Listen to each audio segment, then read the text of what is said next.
தான் கற்ற கலையையும் தெரிந்து கொண்ட விஷயங்களையும் தனக்குள்ளே ஒளித்துக் கொள்ளாமல் உலகெங்கும் எடுத்துச் சென்று ஒரு கலாச்சார தூதுவராகவும் பணியாற்றிக் கொண்டிருக்கிறார் இந்த சாதனை சிற்பி.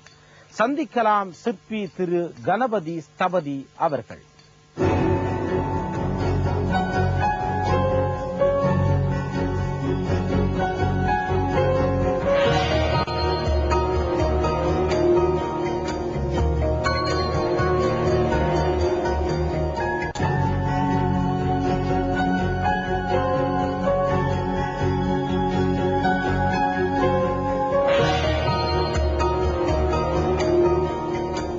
வள்ளுவர் கோட்டம், பூம்புகார் கலைக்கூடம், ஐயன் திருவள்ளுவர் சிலை என்று நம் காலத்திய கலைப்படைப்புகளில் எழுந்திருக்கிற பெயர் திரு கணபதி ஸ்தபதி.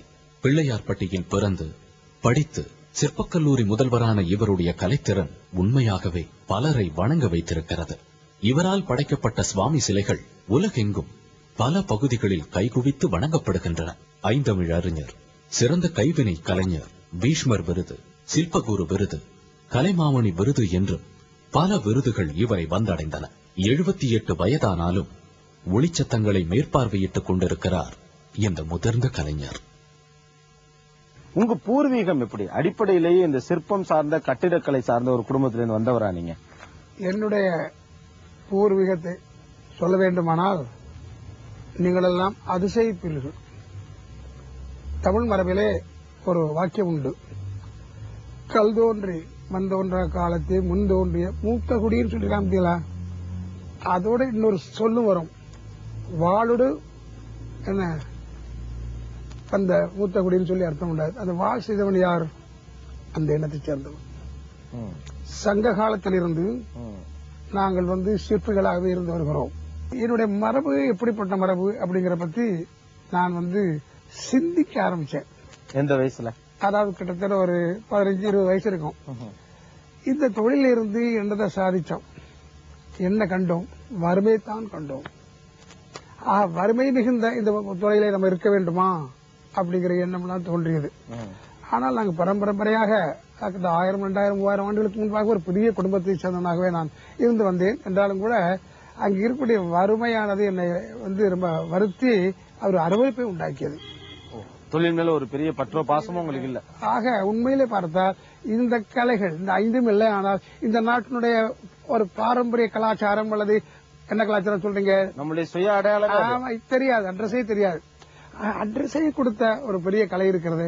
அதுக்கு அட்ரஸ் இல்லாம முகவரி இல்லாம போயிட்டு இருக்கு, என்ன ஆகுமோ, வாழ்க்கை என்று தனியா ஒன்று இருக்குது அப்படிங்கிற எண்ணமானது எனக்கு அதிகமாக ஏற்பட்டு, அப்பதான் சிகரத்தை தொட்டால் வழிய இந்த கலையை இந்த மரபை காப்பாற்ற முடியாது என்ற உறுதியை நான் பெற்றேன். வழி வழியா ஒரு மிகப்பெரிய ஒரு கலை தொழில 15 வயசுலேயே வெறுக்கக்கூடிய அளவுக்கு அன்னைக்கு உங்களுடைய வாழ்வியல் சூழ்நிலை எப்படி இருந்தது? ஏன் அந்த ஒரு மனோபாவம் வந்தது? என் தந்தையார் மிகப்பெரிய ஒரு மேதாவி. அதாவது 20ஆம் நூற்றாண்டில் இருக்கக்கூடிய அந்த காலத்து சிற்பிகள் எல்லாம் ஒன்றாக சேர்த்து அப்படியே கசக்கி பிடுங்கி ஒரு சுட்டு விடுங்குமானால் என் தந்தை. அப்பேற்பட்ட வைத்து பிறந்தும் இந்த வறுமை என்பது அவரையும் வாழ்த்தியது, என்னையும் வாழ்த்தியது. இது தேவையா அப்படிங்கிற எண்ணமானது ஏற்பட்டது. அதே சமயத்தில் கொஞ்சம் படிச்சுட்டேன் பாத்தீங்களா, நான் படிச்சது என்ன படிச்சதுன்னு உங்களுக்கு தெரியாது. எல்லாரும் படிச்ச படிப்பல்ல.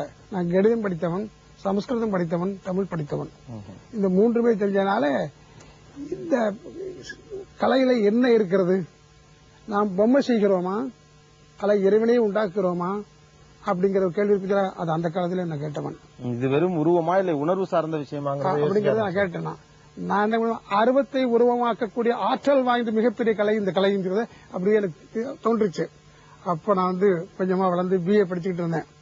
படிச்சுட்டு இருக்கும் பொழுதே இந்த மாயன் சிவிலைசேஷன் இருக்குங்களா, அதை ட்ரெயின்ல எக்ஸிபிஷன் மாதிரி வச்சுக்கிட்டு இருந்தாங்க. நான் ஒரு மாத்தூர்ங்கிற ஒரு கிராமத்துல இருந்து 4 மைல் காலையில் நடந்து மறுபடியும் திரும்பி 4 மைல் நடந்து போய் ஏன் வருமே 8 மைல் நடந்து படிச்சேன். படிக்கும் பொழுது அந்த ட்ரெயின்ல ஒரு எக்ஸிபிஷன் வச்சிருந்தாங்க. அப்ப மாயன் கல்ச்சர், மாயன் சிவிலைசேஷன் இருந்ததுங்க. உள்ள புரியாது. உள்ள போய் பார்த்த உடனே நம்ம வீட்டுக்கெல்லாம் அங்கேயே போயிடுச்சு அப்படிங்கிற எண்ணம் ஏற்பட்டது. அதுக்கப்புறம் அதிகமாகவே என்னோட மரபை சிந்திக்க ஆரம்பிச்சேன். ஆக அருவமாக இருக்கக்கூடிய ஒரு பரம்பொருளை உருவமாக்கக்கூடிய ஒரு பெரிய ஒரு விந்தை மிகு ஒரு கலை இருக்கிறது. இது எப்படி, என்ன ஏமாத்திரமா அப்படி பார்க்கணும்னு சொல்ற அந்த ஆராய்ச்சி மனப்பான்மை இருக்குங்களா, என்னை பல உயரங்களை தொட வச்சு சார். அந்த ஆராய்ச்சி தான் இன்றைக்கு வந்திருக்கக்கூடிய எல்லா படைப்புகளும் கூட. இன்னைக்கு பாத்தீங்கன்னா நான் செஞ்ச அளவுக்கு கிரியேட்டிவ், நீங்க சொல்றீங்க கிரியேட்டிவ் டைரக்டர், அது மாதிரி கிரியேட்டிவா எக்கச்சக்கமா செஞ்சிருக்கு. இதோட கிரியேட்டிவ் தான் இதெல்லாம். இதை பத்தி தனித்தனியா கேட்டீங்கன்னா எக்கச்சக்கமா சொல்வேன். அப்படிப்பட்ட மகோன்னதமான உயிர்ப்புள்ள பொருள்கள் எல்லாம் செய்து கொண்டிருக்கிறோமே, செய்து கொண்டிருந்தார்களே முன்னோர்கள், அதை விட்டு போறது தப்பாச்சு அப்படின்னு சொல்லி அதை பத்தி அதிகமாகவே தெரிஞ்சு பல பெரியவர்களுடைய சம்பந்தங்கள்லாம் ஏற்பட்டு இதனுடைய உயர்ந்த நிலையை நான் புரிஞ்ச பிறகுதான் என்ன செய்தேன், ரொம்ப முழுமூச்சாக இறங்கினேன். அப்ப என்ன வயசு இருக்கும்? அப்ப வந்து 23 வயசு. அந்த தீர்மானம். அப்ப கணிதம் படிச்சுட்டு இருக்கீங்க கல்லூரி? முடிஞ்சு வச்சு முடிஞ்சிட்டு வேலை வாய்ப்பு பார்க்கலாமா, போஸ்ட் ஆபீஸ்ல ஒர்க் பண்ணலாமா, அதெல்லாம் பாஸ் பண்ணாங்க. டைப் ரைட்டிங் கத்துக்கிட்டேன். போஸ்ட் ஆபீஸ்ல வந்து எக்ஸாமினேஷன் வச்சாங்க, ஃபர்ஸ்ட் ரேங்க்ல பாஸ் பண்ணேன். வேலை வச்சு தூக்கி வச்சுட்டேன். ஏன்னு கேளுங்க, எங்க போனேன் எங்க போஸ்ட் மாஸ்டர்கிட்ட, சார் இந்த மாதிரி நாங்க பரம்பரையா அப்படி வந்திருக்கோம், நம்ம ஃபர்ஸ்ட் கிளாஸ்ல பாஸ் பண்ணிருக்கேன், ஃபர்ஸ்ட் ரேங்க்ல வந்திருக்கேன், எனக்கு ஆர்ஜிபிஎல் போஸ்ட் கொடுத்துருக்கேன், போலாமான்னு கேட்டேன். பாருங்க இதை போய் சாப்பா குத்துட்டா இருப்ப, உங்க பரம தொழிலுக்கு போ, ஒரு வயசானவர் ரிட்டையர் ஆக வேண்டியவர். அவர் சொன்னோடனே எனக்கு மனசுல ஒரு உறுத்துச்சு.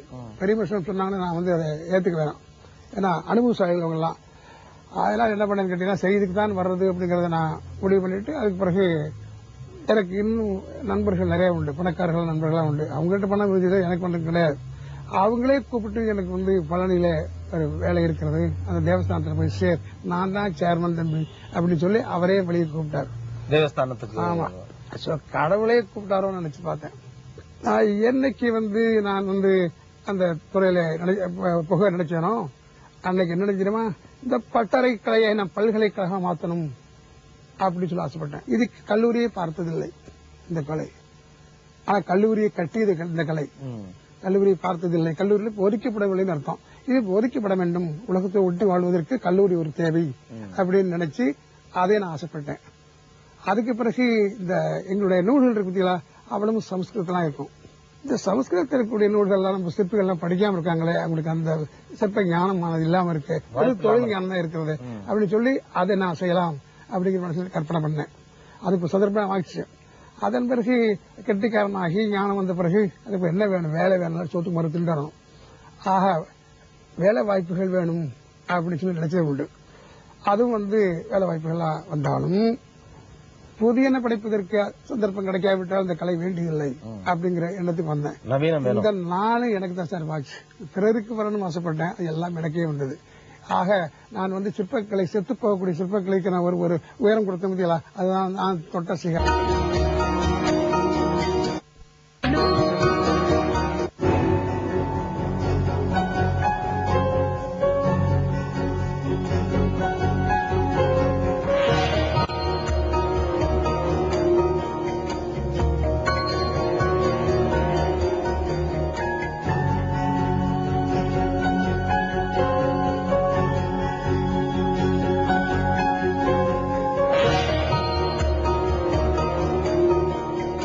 தெய்வமே அழைத்ததாக நினைத்த அந்த பழனியில போய் வேலைக்கு சேர்ந்தேன் அப்படின்னீங்க. அங்க என்னென்ன விஷயங்கள் செஞ்சீங்க? உங்களுடைய விருப்பங்கள் அங்க நிறைவேறிச்சா?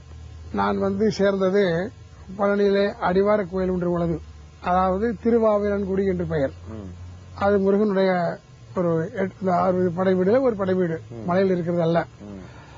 அதுக்கு ஒரு ராஜகோபுரம், பொன்னால் மண்டபங்கள் இதெல்லாம் கட்டுவதற்காக அழைக்கப்பட்டிருந்தேன். அங்கு இருக்கும் பொழுது எனக்கு ஏற்பட்ட ஆர்வம் இருக்கிறதே, அதை வாயினால் சொல்லவே முடியாது சார்.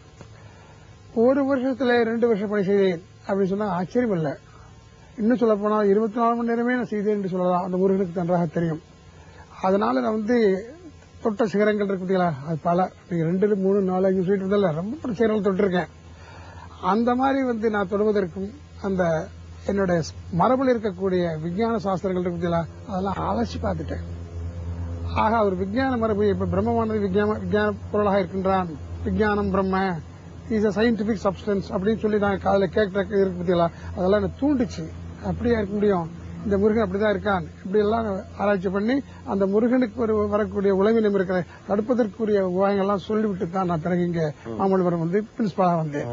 அதுக்கடுத்து அங்க பழனியிலேருந்து சிற்ப கல்லூரிக்கு பிரின்சிபலா வந்து அங்கேயும் விடல, தொத்து நோய் அது வெறி இருக்கே, தொத்து நோய் இது வெறி இல்லாத சாதிக்கவே முடியாது சார். நீங்க வெறி என்ன கேவலமா நினைப்பீங்க, அது கிடையாது. வெறி என்பது இன்டென்ஸ் பேஷன் இங்கிலீஷ்ல. அந்த பேஷன் இல்லை சொன்னா எதையும் சாதிக்க முடியாது. என்னுடைய சாதனை லிஸ்ட்ல பாத்தீங்கன்னா ஆச்சரியப்படுவீர்கள். நான் சொன்ன ரொம்ப தற்பெருமையா இருக்கும், அப்படிலாம் சொல்லிட்டு தெரிஞ்சதில்லை. அதனால அந்த நாளுக்கு பிறகு நான் வந்து பிரின்சிபால் வந்த பிறகும் என்னுடைய வெறிகளை என்னுடைய உணர்ச்சிகளை எல்லாம் மாணவர்களுக்கு நான் ஏற்றினேன். அவர்களையும் பெரியவர்களாக ஆக்கினேன். இன்றைக்கு அவர்கள் ரொம்ப பெரிய சிற்பிகளாக இருந்து வருகிறார்கள். நான் அதை சொன்ன பெரிய லிஸ்ட் அது. ஆக நான் மட்டும் பெரியவனாக வரணும் ஆசைப்படவில்லை. என்னை சேர்ந்தோரும் பெரியவர்களாக வர வேண்டும் என்ற அந்த ஒரு எண்ணம் ஏற்பட்டு யார் சொல்ல மறைத்தார்களோ, யார் சொல்ல மறுத்தார்களோ, யார் சொல்ல முடியாமல் தவித்தார்களோ அதெல்லாம் இந்த மாணவர்களுக்கு சொல்லிக் கொடுத்தேன். அது மட்டுமல்ல, உலகத்தில் இருந்து எல்லாருக்குமே சொல்லிக் கொடுத்தேன். இன்று கூட பாத்தீங்கன்னா அயல்நாட்டுக்காரர்களை சொல்லிக் கொடுத்துக் கொண்டிருக்கிறேன். இல்ல இப்ப இதுல நீங்கள் கண்டுபிடித்த உங்கள் மரபில் இருந்ததை நீங்கள் கண்டுபிடித்து இன்னைக்கு அதை எல்லாருக்கும் சொல்லிக் கொடுக்கணும் அப்படின்னு நீங்க நினைக்கிறதுக்கு என்ன காரணம்? பொதுவா இது மாதிரியான சூத்திரங்கள் எல்லாம் தங்களுக்குள்ளே வச்சுக்கவே பெரும்பாலானோர் விரும்புறது அப்படியா இல்ல. நாங்க அந்த மாதிரிலாம் இல்ல. அது மாதிரி இருந்ததாக எல்லாம் சொல்லிட்டு இருக்காங்க. அது தப்பது. அச்சா, நீங்க தகப்பனார் பாத்தீங்கன்னா எல்லாருக்கும் சொல்லிக் கொடுத்தவர். தெரியாத வீட்டுல கூட்டு வந்து உட்கார வச்சு டீச் பண்ணி படம் போட்டு கொடுத்து அளவுகளை எழுதி கொடுத்து செய்யறான்னு சொல்லக்கூடிய அளவுக்கு அவர் இருந்தார். எல்லோருக்கும் உபயோகமுள்ள மனிதராக இருந்தார். எல்லாரும் சொல்லிக் கொடுக்கக்கூடிய ஒரு பெரிய உணர்வு அவருக்கு இருந்தது. அதை நான் இன்ஹியரி பண்ணிட்டேன். அது பண்ணி அவர் எங்க அப்பா 5 சொன்னா 50 ஆக வேணாம். காரணம் என்ன, இது உலகத்துக்கு தெரியாமல் போய் மறந்து போச்சு, எல்லாருக்கும் தெரிஞ்சால்தான் அதுக்கு மதிப்பு வரும் அப்படின்னு சொல்லி எல்லாருக்குமே தெரிய செய்த ஒரு பெரிய நிலை எனக்கு உண்டு. அதை நான் செஞ்சிருக்கேன். நம்மளுடைய ஜனாதிபதி அப்துல் கலாம் அவர்கள் மெட்ராஸ் மியூசியத்துக்கு வந்தார். வந்த உடனே இந்த பெரிய பெரிய ஆர்கிடெக்ட்ஸ் அவங்க எல்லாம் கூடியிருந்த அவரை வரவேற்று காட்டிக்கிட்டே இருந்தாங்க. அதான் பெருசா அளிக்கக்கூடியவர் அல்ல, அவர் ரொம்ப உண்மையாதியவர். இது 1018 வருஷம் ஆச்சு. இந்த தஞ்சாவூர் பிருகதீஸ்வரர் டெம்பிள் கட்டி அசையாமல் இருக்கிறது என்ன காரணம் தெரியுமா? யாரு ஆராய்ச்சி பண்ணிருக்கீங்களா அப்படின்னு கேட்டார். பதிலே கிடையாது, வர்ற சான்ஸே கிடையாது. புரியுதா? கேட்டார். கேட்ட உடனே பதிலே வரல. நான் போயிருந்தேங்க அவர் பாக்குற வேற காரியத்துக்கான சில்ப குரு பட்டம் கொடுத்தாரு போயிருந்தேன். அப்ப இந்த கேள்வி கேட்டார். உடனே அந்த புக் எழுதி ஒரு அனுப்பினேன். அது எப்படி இருக்கிறது சொல்லி மேத்தமேட்டிக்ஸையும் காட்டி அதே சமயத்தில் இருக்கக்கூடிய அந்த இது பாருங்க ரகசியங்கள் அதை வெளிப்படுத்த அனுப்பி வச்சேன். அதை பார்த்துட்டே இந்த மாதிரி ரொம்ப சந்தோஷம். நான் புரியுது நீங்க சொல்லக்கூடிய விஞ்ஞானம் இருக்கிறதுல. உங்களை கூட்டிக்கிட்டே அந்த கோயிலுக்கு சுற்றி பார்க்கணும்னு ஆசையா இருக்கு, வர்றீங்களான்னு சொல்லி கேட்டார். என்னைக்கு தந்தி வரதும் 10 நிமிஷம் அங்க இருப்பேன். இங்க பிருகதீஸ்வரர் டெம்பிள் சொன்னேன். வரப்போறார், இந்த இங்க வரப்போறார் சொல்லிட்டு இருக்காங்க. வந்தாலும் நாங்க போவேன். அவருக்கு சொன்னோமானால் அவர் வழியாக நம்முடைய மரபு மீண்டும் வேற ஒன்று இருக்கும் அப்படின்னு சொல்லி அந்த ரகசியத்தையும் கண்டுபிடிக்க முடியும் சார். கண்டுபிடிக்க முடியாத ரகசியங்கள் கிடந்ததெல்லாம் சர்வசாதாரணமா எனக்கு ஆயிடுச்சு சொன்னா அது உள்ள வேறையும் ஆசையும் எல்லாருக்கும் சொல்லிக் கொடுக்கணும், எல்லாரும் தெரியணும். அப்பதான் நமக்கு பெருமை இருக்கு, நம்ம கலாச்சாரத்துக்கு பெருமை இருக்கு. அப்படிலாம் நம்ம வந்து பெரிய மனக்கோட்டைகள்லாம் கட்டி அந்த கோட்டைகள் எல்லாம் சரியாமல் இருக்கிறது. இன்னைக்கு ஒரு சர்வதேச அங்கீகாரம் உங்களுக்கு கிடைச்சாது. கணபதி ஸ்தபதிங்கிற மனிதர் தான் ஒரு மிகப்பெரிய மனிதர் இந்த விஷயங்கள்ல அப்படிங்கிற ஒரு பெரிய அங்கீகாரம் கிடைச்ச பிறகும் கூட இன்னைக்கும் ஏதாவது ஒண்ணு பண்ணணும், புதுசா செய்யணும், அதுல ஒரு ஆராய்ச்சி செய்யணும், அடுத்த நிலைக்கு போகணும், இன்னும் உயரத்துக்கு போகணும்னு உங்களை இயக்குறது எந்த விஷயம்? கண்டுபிடிச்ச போராடு சார். நான் பெருசா உங்களுக்கு பேசிட்டே தவிர நான் கண்டுபிடிச்சல பெருசா இல்ல சார். இன்னும் எங்கேயோ போயிருக்கு சார். அது அதெல்லாம் எங்களுடைய சாஸ்திரங்கள் இருக்கு. அதை கண்டுபிடிச்சு அதை அப்ளை பண்ணி மறுபடியும் அது நல்லா உடம்பு தடித்த ஒரு மரபாக வரணுங்கிற அந்த ஒரு ஆசை இருக்கு. இன்னும் தனியிலேயே அது கிடைக்கிற வரைக்கும் போராட்டம் இருக்கும், நிச்சயமா இருக்கும்.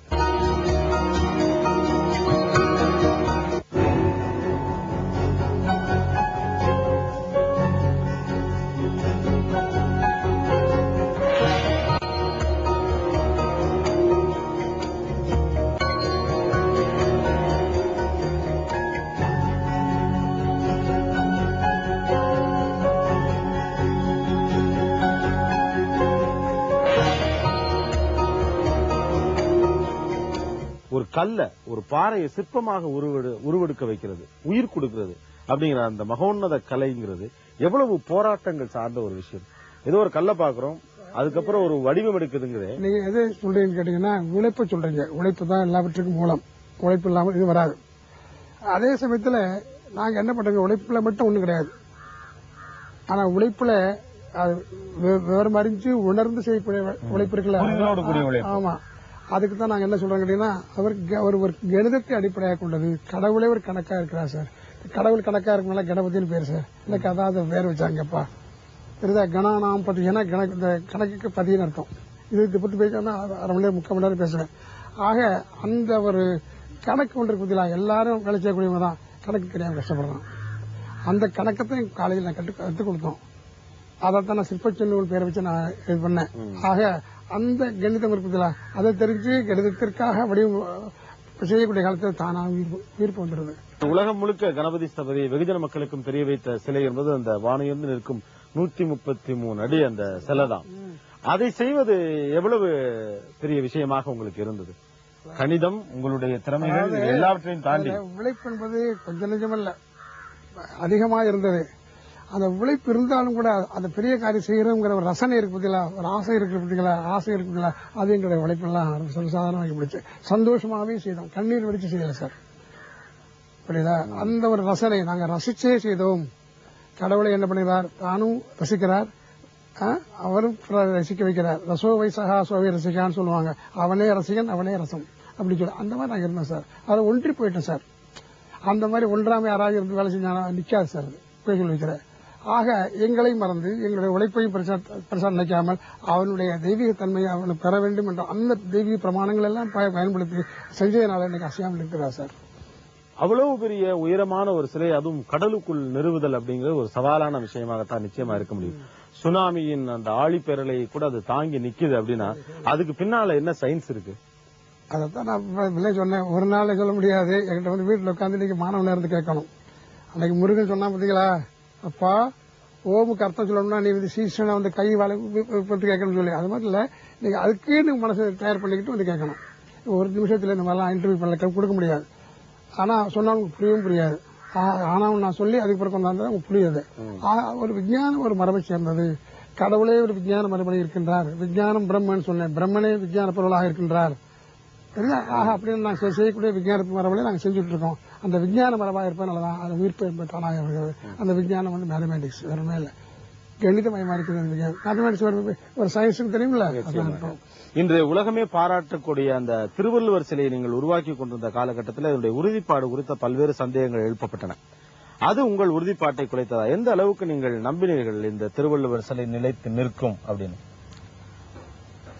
பாரம்பரியமாக நாங்கள் செய்து வரக்கூடிய ஒவ்வொரு உருவத்திலும் ஒரு விதமான விஞ்ஞான கணக்கை பயன்படுத்தி வருகிறோம். அதனால் அந்த சிலையானது உறுதி பெறுவதோடு அது ஒரு தெய்வீகத்தன்மையை பெற்று விடுகிறது என்பது எங்களுடைய அனுபவம். அந்த கணக்கை உபயோகப்படுத்தினால அதுக்கு உறுதியும் அல்ல உணர்வும் அது தெய்வத்தன்மை வந்துவிட்டது என்பது பொருள். அதுதான் சுனாமியை வென்றது தவிர கணபதி அல்ல, சுனாமி நான் அல்ல. அந்த உறுதிப்பாடின் மீது நீங்கள் முழுமையான நம்பிக்கையோடு தான் இருந்தீர்கள்? உறுதிப்பாடு அதாவது சாதாரணமாக எனக்கு பத்திரிகை ஆசிரியர்கள் ரொம்ப ஃப்ரெண்ட்ஸ் இங்க குமரி நன்னாட்டு, அதாவது கன்னியாகுமரியில் சும்மா இருக்க மாட்டாங்க. சார் இது வரைக்கும் வந்துட்டீங்க சார், இதுக்கு மேலே நிற்குமா, 21 அடி வேரம் இருக்கு, டர்பெல்லாம் சேர்த்து எப்படி சார் நிற்க, ஃபவுண்டேஷன் போடணுமே, ஃபவுண்டேஷன் போடவே ஓட்ட விட்டுருக்கீங்களே அப்படின்னு என்னை பயப்படுத்துவாங்க. நிற்க சார் அவ்வளோதான் சொல்லுவேன். ஆனா எப்படி நிற்கும் சொல்லணுமா இல்லையா, பத்திரிகை ஆசிரியர்கள் போட்டு பயப்படுவாங்க. அதனால நம்ம நிற்கும். அப்படியே நிற்காவிட்டால் அப்படின்னு நானே கேள்வி எழுப்பிட்டு இந்த 130 அடியிலேருந்து அப்படியே தண்ணியில குதிச்சிருவே அப்படின்னு. இந்த கலையானது நிற்குமா நிற்காதா என்று சொல்லக்கூடிய நேரத்தில் நானும் ஒரு கவிஞனா மாறிட்டேன். என்ன மாறினேன், இந்த அலையும் மலையும் இருக்கிற சில நகராதரா அப்படின்னு சொன்னேன். இன்றைய இளைய தலைமுறை அல்லது அடுத்த தலைமுறை கலைஞர்கள் இந்த கலையில் இருந்து எந்த மாதிரியான நுட்பங்களை தெரிந்து கொள்ள வேண்டும் என்று நீங்கள் எதிர்பார்க்கிறீங்க? அதுக்கு நீங்க என்ன பண்றீங்க? நுட்பங்கள் சொல்லும்போது இந்த கணித நுட்பம் தான் ரொம்ப அடிப்படையானது. இதைத்தான் நாங்க வந்து பயிற்சியாக கொடுக்கிறோம் கல்லூரியில. அதை